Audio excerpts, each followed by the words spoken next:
Today I want to find out would it be possible to beat the Elder Scrolls 4 Oblivion on max difficulty using only hand-to-hand combat. So this challenge was viewer suggested and it's one I've been really looking forward to trying, as Oblivion is my favourite game of all time, so it's always fun to play through it. But I gotta be totally honest with you here guys, I don't think this is going to be possible. Now I've played through Oblivion on max difficulty at least twice and I can honestly tell you that max difficulty Oblivion is quite frankly unfair. Now I can already see the comments telling me that I'm a Skyrim loving noob who doesn't understand the inner workings of this game. Well, you think what you want about me. I'm not changing. I like me. My wife likes me. Anyway, let's go ahead and discuss the rules for this challenge before we begin. Rules help control the fun. So, rule 1 is that I can only use hand-to-hand combat to attack and inflict damage. Rule 2 is that I must have the difficulty slider turned up to max at all times. Rule 3 is that I'm not allowed any weapons, armor or magic. Now the rules I was actually given for this challenge were a lot more liberal, and whilst I was given the option to use armor and restorative magic, I felt I was beginning to get a little too far from what the challenge was intended to be. That's because unlike the Fallout games, Oblivion does count armor as a skill. Furthermore, I just wanted to make this as hard on myself as possible. However, I am allowed to make and use potions for healing and stat buffs. Oh, and in case you're wondering, you can't actually apply poisons to your fists, so there's no danger of me trying that. And the final rule, no glitches, cheats or exploits. So now that we're all clear on the rules, let's jump straight into this. To start with, I picked a Breton as my race because they have a 50% resistance to magicka. The drawback is that they start off with a very poor strength and endurance of 30 and 40 respectively. And they start with a base hand-to-hand skill of 5 as well, so I'll only be doing 1 point of damage initially. Emperor Uriel Picard enters my prison and tells me he's been dreaming about me. Captain Reynolds activates a secret switch in my cell without even pressing or looking at it. And our journey into this madness can finally begin. After the Blades deal with the initial Mythic Dawn confrontation, I raid their corpses for any potions and torches that I can find. Holding a torch doesn't really affect your hand-to-hand combat, as the game will compensate for the speed of the punches. I'm merely holding a torch just to get better lighting for the video. So my first encounter is against a couple of sewer rats. This first encounter will give me some idea as to how I'm going to fare in the sewers. Hopefully it shouldn't be too bad, and oh look at that, I'm dead. Good start. Not to worry though, we can always try again, and again. Okay, it seems I'm going to have to apply some strategy here as opposed to just blindly running in. So I'm about 90% certain that I can take down one of the rats on their own. I thought if I could run around the room in such a way where I would only have one of the rats chasing me, take that down and then pop a potion, I might be able to get the other one. But it's 2006 and they still make games that are actually difficult. I was even having a hard time running away from the rats as the DPS was just so high. I was able to escape to the next room with half health. I then lured the zombie down to fight the rats in the next room for me. They ended up killing each other until I was left with one rat at least aggroed to me. Because hand-to-hand skill will drain your enemy's fatigue, it will make them stagger quite often. I found a weak potion of healing in one of the chests before taking out 2 of the sewer rats that had run past me earlier. It turns out they don't actually engage in combat, no matter how much you hit them. I could then use the wait command to return to full health. I found that as long as I was careful enough to aggro one rat at a time, I was actually able to take them out before using the wait command to heal, dealing with one individually. Now that I had a solid strategy, I was able to make it through to the room with the goblins. It took a very long time to take out the first goblin, as well as using my only remaining health potion. The ability to knock your opponent down is extremely useful here as well. I used one of the traps to take out the second goblin, and the log traps to take out the next 2. So the goblins in the next room were actually very easy so long as I took them out one at a time. They seemed to be extremely underleveled for some reason. And while I was doing basically no damage to them, and it did take a while, they were also not doing any damage to me. After I met up with Uriel Picard, I picked the warrior as my birth sign for a 10-point bonus to strength and endurance.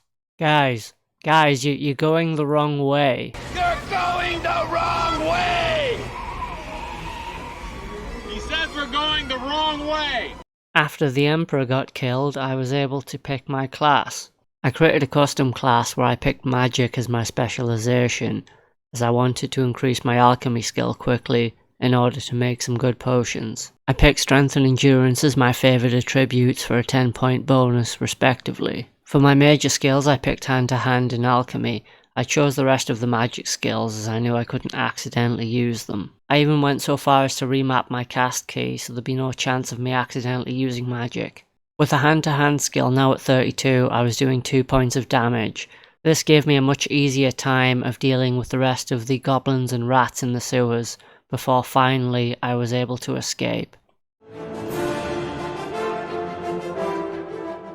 So the very first thing that I did upon leaving the sewers was sell all of the junk that I'd collected. I then headed to a place called Deon Shrine just east of Bravil and began punching one of the followers. They don't fight back, so I was able to level my hand-to-hand skill all the way up to 35. I then began harvesting any produce that I could find in the local farms. I was going to need a lot of ingredients to start making potions. I also joined the Mages Guild. Not only would this grant me free access to alchemy equipment, but I could also sell their own alchemy equipment back to them for a profit. I then began making as many potions as I physically could to raise my alchemy skill and get me lots of potions that I could sell to vendors to get a lot of money. Also, now that my alchemy skill was higher, I was able to create longer lasting potions of restoration. I was also able to create shield potions. Now that I felt I had adequate supplies, I headed to Joffrey to deliver the Amulet of Kings. He gave me a few more potions before sending me on my way to Kvatch. Kvatch is a smoking ruin. We're all that's left. Do you understand me? Everyone else is dead. And the Oscar goes to... When I had finally reached the Oblivion Gate at Kvatch, the guards were able to deal with anything that came out of it, allowing me access to Oblivion. Now, from a previous attempt, I knew that running through here would not be an option. I would have to fight and kill pretty much everything that I could. This is so that I could actually use the wait command, as you can only use the wait command when there are no enemies around. But I was definitely going to have to find a way of keeping Ilan Vonus alive.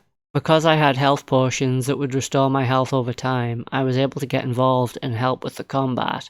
Then, I also learned that if I used the wait command, it would also heal him as well as myself. This turned out to be a very viable strategy, clearing out everything that we could along the way. That's not to say that this was easy though.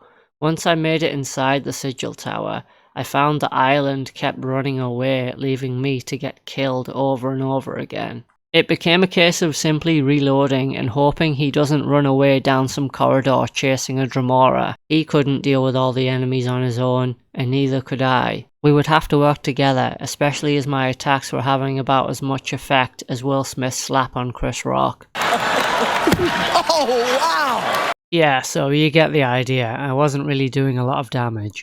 As long as I had Ilan though, I was sure I could get through this.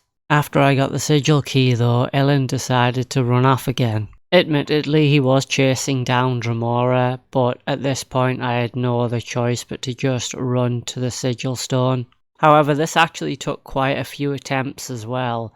You see, magic attacks would pretty much 1 or 2 shot me, even with my 50% resistance. So to get the sigil stone, I was going to have to rely heavily on luck. I had actually considered whether I could get a resist magic effect from a sigil stone and attach it to an item of clothing. But by doing that, you can break this game in so many ways that you essentially become an immortal god. After the gate was closed, I fought with the guard through the chapel and retrieved Martin. I died several times along the way, of course. Martin, somewhat in a state of disbelief, seemed to take very little convincing that he was in fact Uriel's heir. Still, he was honor bound by the game mechanics to come with me. First, however, I immediately left him in the Imperial City and headed back to Deon Shrine to further level my hand-to-hand skill. I also began a huge farming project in order to increase my alchemy skill further, making more potions and selling them for a huge profit. So I know it seems a little bit strange to be doing MCaren so early on in the challenge. However, I do know at some point we do have to come here to get the Great Welkid Stone, so it just makes more sense to do it now while I've still got an indestructible Martin with me. Also, if I sound a little bit different, it's because I'm currently recovering from man flu. Getting sick is for weaklings, it's for pansies. Because I had Martin with me, MCaren wasn't actually too difficult, and the potions that I were making were actually replenishing more health than I was losing. Unfortunately though, zombies absolutely refuse to die. I'm serious, these things are absolute damage sponges. Also, I quickly realised that I would actually have to clear out everything in MCaren as opposed to just running past them. That's because there's simply just too many enemies. The skeletons and the goblins were a minor inconvenience to be sure, however the zombies, like I say, were just absolute sponges. It took several minutes in some cases just to take down a couple of zombies, and if they hit me, well, they could near enough one or two shot me. Also, all the potions and good intentions in the world would do very little if I didn't have Martin. So I don't know if I explained this properly yet, but potions in this game will stack, so I can drink 3 shield potions and have an armor rating of around 50. This didn't help though, as I kept getting killed over and over again by a group of goblins. My only option was to try and run past them and catch up with Martin.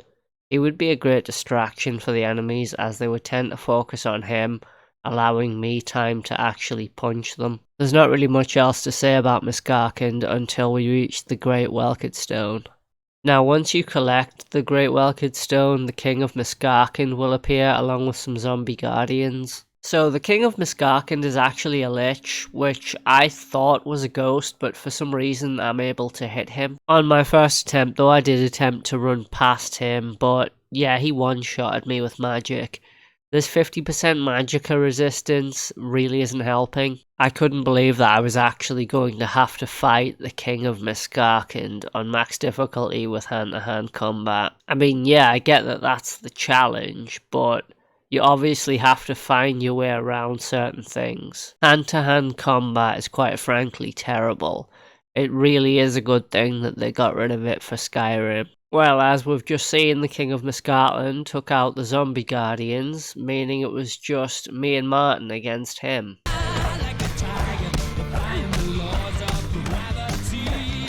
Even now, I still have absolutely no idea how this worked. Also, I think this is one of the few challenges where I've actually killed the King of MCaren instead of just running away, so I'm pretty proud of that. So, in keeping with doing things slightly out of order, my next target was the Azura Star. Once again, it would be very beneficial to attempt this while I still had Martin with me. So, effectively, Azura asks you to head to the gutted mine and to slay a few of her followers who have now been turned into vampires. It's actually a very difficult part of the challenge, as the vampires might one or two shot you. Now, this is the only Daedric quest where you can start at level 2, so in theory it should be the easiest. And fast forwarding to a week from now, as I was so sick I literally couldn't continue making the video. Where the hell am I? What was I even doing? Oh yeah, that's right, punching vampires.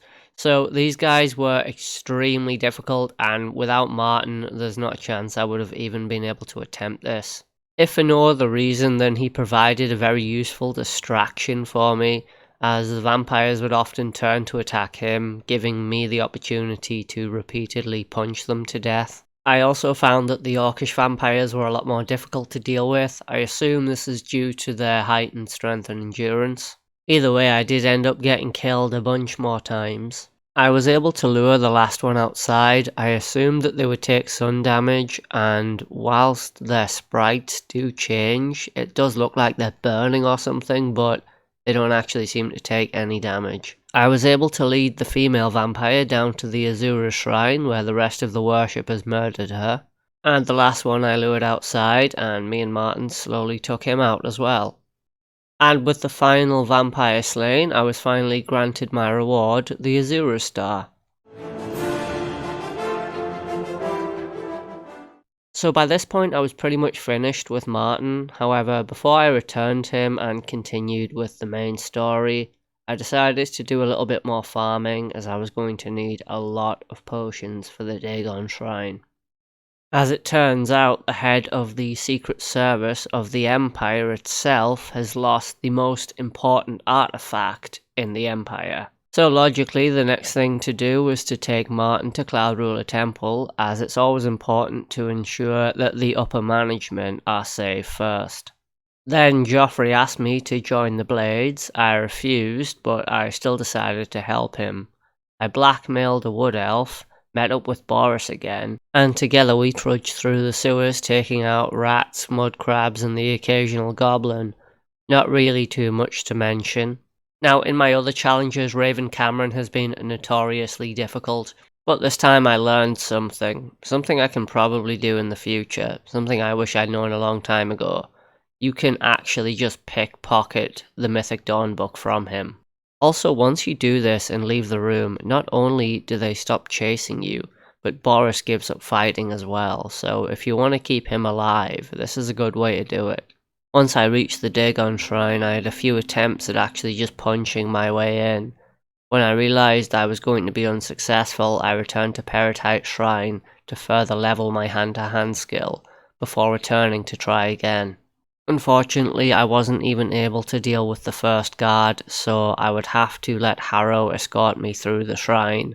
Now, he will take all of your items, however, if you drop certain things that you need before you give him all of your items, you can simply turn around and go and pick them up again. I knew it was actually possible to just grab the Mysterium Xerxes and run the hell out of there, but something being possible and being easy are two very different things. And as you might imagine, it didn't always go according to plan. See, I kept getting killed by stray lightning blasts or just anyone close enough to hit me. But with just the correct amount of health regenerating potions, I was able to sustain enough damage in order to escape. I returned to Martin, who seemed very much surprised that I hadn't already succumbed to the corruption of such an evil book. I'd love to put a Lord of the Rings clip in here of Boromir being corrupted by the ring, but I've already done that in a previous challenge. You know what, let's do it for the new viewers anyway. It is a strange fate that we should suffer so much fear and doubt over so small a thing. Well, I had to put a Sean Bean reference in there somewhere. Now that Martin had time to look through the Mysterium Xerxes, it was time for me to turn my attention to matters concerning the Blades, specifically the Spies and Broer. So I didn't actually have to do any investigating, as I know they will always appear near one of the rune stones. Initially, I tried a cocktail of health and shield potions in order to take them out, but strangely enough, both of them were there at the same time. That doesn't normally happen, and as a result I was somewhat incapable of taking both of them out. I felt I could have taken out one on their own, but not two. So I lured them both into Broer, where the guards took them out for me, and I picked up their super secret plans to attack Cloud Ruler Temple and Broer. Martin didn't seem to care though, he just wanted my shiny Azura star. With that taken care of, Joffrey informed me that the Broer guard may need some help closing one of their oblivion gates. I was only too happy to help. So, our task was simple: close an oblivion gate and show Captain Bird how to do it, so he would know how to do it further in the future. Now, you are accompanied by several of the Broer guard, as well as Captain Bird himself. And while the Broer guard end up dying very quickly, Captain Bird is not only really strong, but he actually can't be killed. If he sustains enough damage, he will simply be knocked out for a period of time. And thanks to this, I once again find myself with an invincible ally. And whilst the Daedra and Scamps can pretty much two-shot me, they have a really hard time dealing with Captain Bird.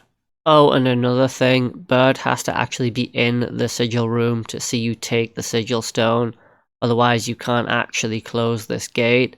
So for that reason, we would have to kill everything in our path, Otherwise, Bird would just run off and fight everything that he sees. After I closed the gate, I returned to Joffrey and Martin, who told me that the next item I would need is the blood of a divine, specifically the armor of Tiber Septim. So Sankator was naturally going to be very difficult, and I wasn't really sure how I was going to play this one. First of all, the skeletons outside are extremely hard. Even at basic level, they're enough to kill you. I was able to take 1 or 2 out before deciding, screw this, and just headed into Sankator. And this is where I learned something quite interesting. You can actually punch ghosts. You see, normally ghosts can only be affected by Daedric items or enchanted items or poisoned items. Someone tell me I forgot silver items. The comments feed the algorithm. I need them. No, I'm joking, but in all honesty though, Sankator really wasn't difficult. This is normally one of the hardest parts of the run, but I don't know why I can punch the ghosts. I think it's got something to do with a heightened hand-to-hand skill. This is something I did not know about before. And you might be wondering, why then did I even attempt Sankator? Well, it's because I don't believe that this run is possible. I wanted to see how far I could get, but I didn't actually think I'd be able to finish it. Imagine my surprise then to learn that not only could I punch the ghosts, but that they were surprisingly easy to kill as well. I assume this is because ghosts have a lower agility. As you can see, I'm constantly staggering them, which means they're not really getting any attacks on me, giving me enough time to slowly take them out.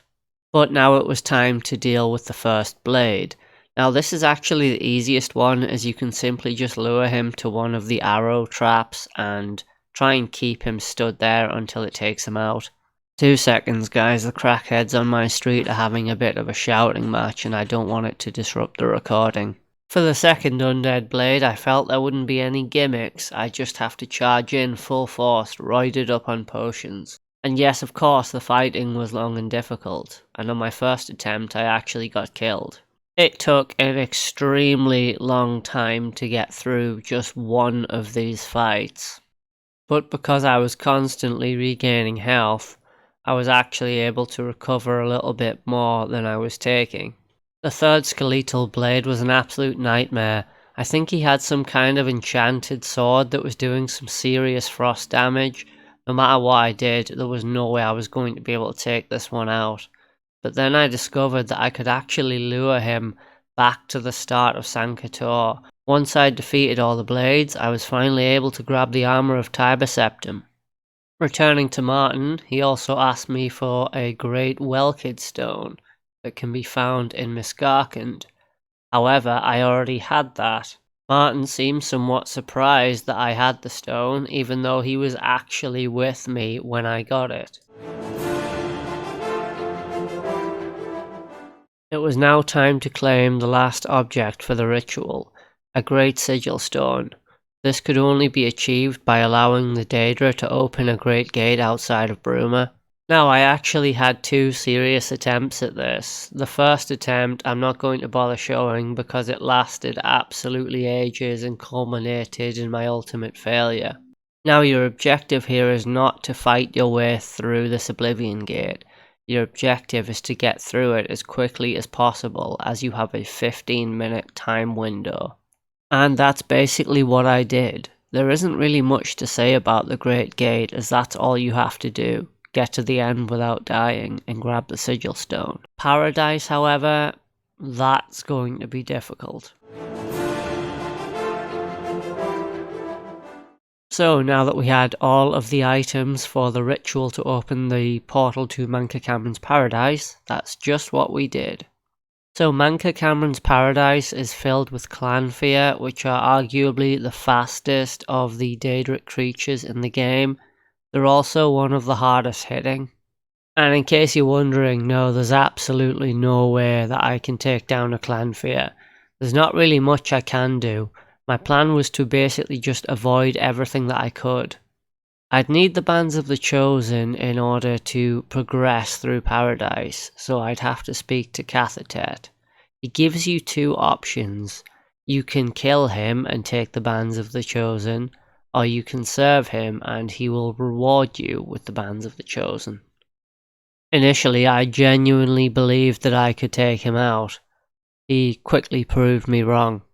Okay, plan B then. I can actually serve him by freeing one of his agents called Civilai Anaxes from a cave.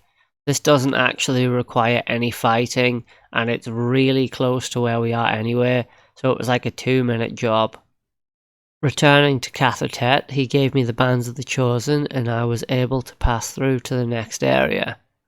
So, now that I'd made it through to the Forbidden Grotto, I got the help of one of the Mythic Dawn agents called Eldermill, who wants to help us kill MCaren.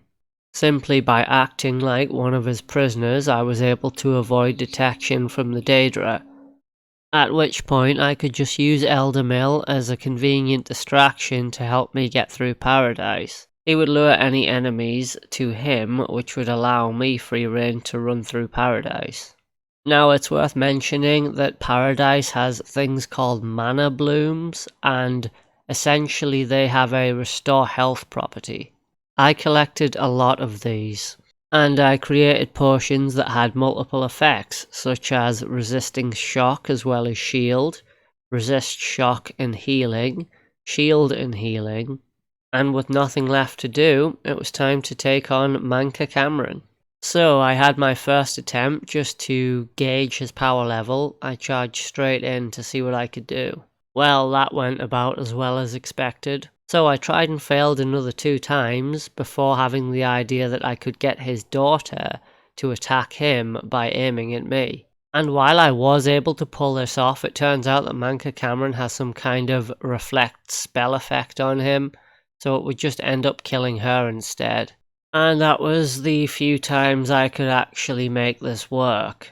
I spent the next several hours trying to beat MCaren over and over again. But unfortunately, you just take too much damage from Magicka attacks, even with a 50% resistance. So I do believe there is a way to do this, a workaround if you like, that involves leveling correctly. Unfortunately, I'd already messed this up. You see, because I'd picked hand-to-hand and alchemy as major skills, and I'd already leveled them up quite a lot, I could, in theory, level myself probably about 10 times. And in order to do this, I would need to have efficiently leveled my endurance 5 points on every level to get the maximum amount of health benefit. And so yes, it may indeed be possible to beat the Elder Scrolls 4 Oblivion on max difficulty using only your hand-to-hand skill. Unfortunately, not for me though. Yes, unfortunately guys, this is one where I had to admit defeat. I really did give it a good go. Unfortunately, I just was not able to beat MCaren, at least on max difficulty. But I had come too far now and I wanted to finish, so I dropped the difficulty down to normal, which I know means I failed the challenge, but I still wanted to finish the game. And at this point, remember that I still have no weapons or armor. I was able to punch him to death and get back the Amulet of Kings. However, it still took absolutely ages. Like, I kept having to stop and take more potions. This fight took about 3 full minutes. Now that I had the Amulet of Kings back, I had to take Martin to the Temple of the One. I turned the difficulty back to max just to finish it with some kind of honor left, and I was killed almost immediately by the Daedra. Now thankfully your only objective here is to get Martin to the Temple of the One, so as long as you can in fact avoid damage, it's not too difficult. And at long last, we beat the Elder Scrolls 4 Oblivion using hand-to-hand combat. I'd like to have said on max difficulty, but I fell short at the last hurdle. But you know what? That's okay. I always enjoy doing Oblivion videos, and I really enjoyed this challenge. So before I go, I'd just like to say thank you first of all if you made it this far for watching today's challenge. I really hope you guys enjoyed this. I'd also like to thank you very much for the challenge suggestion. I really am enjoying these challenge ideas that you guys are sending me, so please do keep them coming. I will say that my next video is definitely going to be on New Vegas. I have personal reasons for this, as there's something I've just found out and it's too late to talk about in this video. And finally, I'd just like to thank you all so much for watching today. Please like, subscribe and all that good stuff. Leave any comments if you do have any, and I will see you guys next time. Take care.